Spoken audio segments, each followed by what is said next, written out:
প্রিয় ভাই বোন বন্ধু, হাতের কাছে যে কাজ আগে তা করার নির্দেশনা কেন দেয় গুরুজনেরা? আসুন জানার চেষ্টা করি।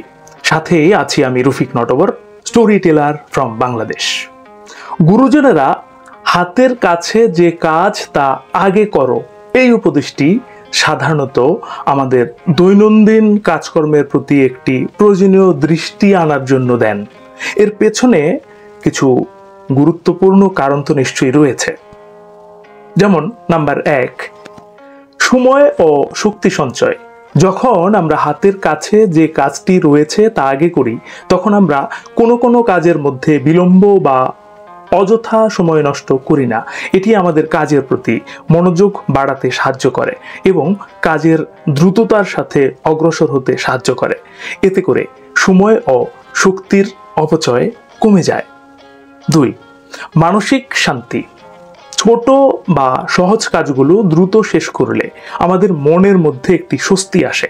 যখন একে একে কাজগুলো সম্পন্ন হয়ে যায়, তখন বড় কাজের জন্য প্রস্তুতি নিতে সুবিধা হয় এবং মানসিক চাপ কমে আসে।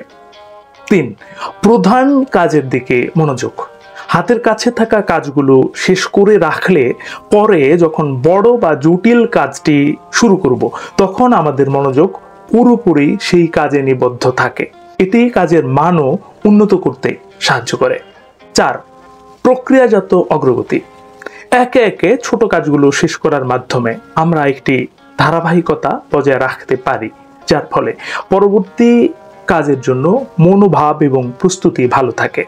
এটি কাজের প্রতি অনুপ্রেরণা যোগায় এবং কাজের ধারাবাহিকতা বজায় থাকে। 5, অগ্রাধিকার নির্ধারণ। হাতের কাছে থাকা কাজগুলো করা হলে আমরা সহজেই বুঝতে পারি কোন কাজটি আগে করা উচিত এবং কোনটি পরে। এটি অগ্রাধিকার নির্ধারণের একটি ভালো অভ্যাস গড়ে তোলে, যা জীবনের অন্যান্য দিকেও কাজে লাগে। এই উপদেশটি শুধু কাজের ক্ষেত্রে নয়, জীবনের নানা দিকেই কার্যকর। যখন ছোট ছোট কাজ প্রথমে সম্পন্ন হয়, তখন এগুলো একে একে বড় কাজগুলোর জন্য প্রস্তুতির পথ সুগম করে। এতে কর্মক্ষমতা এবং সাফল্য অর্জন সহজ হয়।